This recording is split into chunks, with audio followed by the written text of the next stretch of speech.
জয়পুরহাটের পাঁচবিবি উপজেলার আইমা রসুলপুর ইউনিয়নে বাংলাদেশ জাতীয়তাবাদী কৃষক দলের ত্রিবার্ষিক সম্মেলন অনুষ্ঠিত হয়েছে। কোরিয়া ইসলামিয়া সিনিয়র আলিম মাদ্রাসা প্রাঙ্গণে অনুষ্ঠিত এই সম্মেলনে স্থানীয় ও জেলা পর্যায়ের বিএনপি ও এর অঙ্গ সংগঠনের নেতাকর্মীরা উপস্থিত ছিলেন। বিস্তারিত থাকছে আব্দুল কাইয়ুমের প্রতিবেদনে। আইমা রসুলপুর ইউনিয়ন কৃষক দলের আহ্বায়ক আমিনুল ইসলাম বাবুর সভাপতিত্বে অনুষ্ঠিত এই সম্মেলনটি উদ্বোধন করেন পাঁচবিবি উপজেলার কৃষক দলের আহ্বায়ক মোহাম্মদ রাহিদ হোসেন। সম্মেলনে প্রধান অতিথি হিসেবে বক্তব্য রাখেন জয়পুরহাট ১ আসনের সংসদ সদস্য মনোনয়ন প্রত্যাশী ও জেলা বিএনপির সিনিয়র যুগ্ম আহ্বায়ক মোহাম্মদ মাসুদ রানা প্রধান।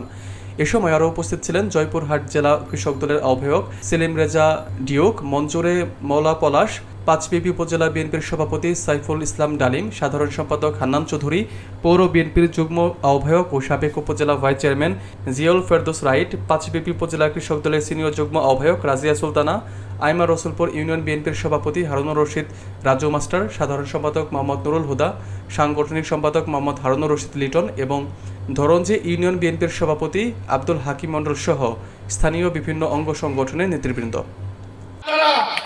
স্বভাবে প্রত্যেকের দায়িত্ব নেওয়ার পরে এই দায়িত্ব যেন সঠিকভাবে পালন করা হয়, আমি এটা উদাত্ত আহ্বান জানাই।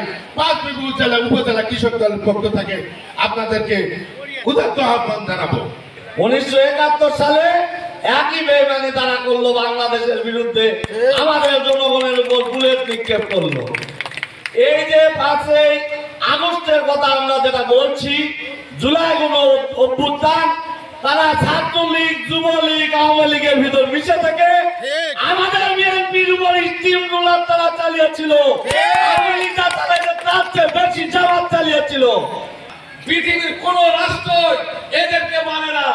এরা আজকে অশুভ শক্তি। এদের নেতা গোলাম আজম বলে গেছে তাদের হেডকোয়ার্টার পাকিস্তানে আর আমাদের হেডকোয়ার্টার বাংলাদেশে। তাই বন্ধুগণ, আমাদের নেতা তারেক রহমান যে মেসেজ দিয়েছে, আপনার 2 বছর আগে আমরা সংস্কার দিয়েছি, যা বাংলাদেশের মানুষ, বাংলাদেশের কোন দল এই সংস্কার দিতে পারে না। আমার নেতা আপনার তারেক রহমান 2 বছর আগে দিয়েছে। বন্ধুগণ, যে আধুনিক চিন্তা, বর্তমান ডিজিটাল যুগ আমরা বলে বিভিন্ন কর্মকাণ্ডের কথাগুলো বলি, এই কথাগুলো আমাদের দলের সম্মানিত রাষ্ট্রপতি জিয়াউর রহমান সেই সময় আমাদেরকে বলে দিয়েছে। সেই কাজগুলো আরো যারা বয়োবৃদ্ধ মানুষ আছে, যারা আমাদের দলের মুরব্বী যারা আছেন, তারা জিয়াউর রহমানের ভালোবাসা আরো ভুলতে পারে না।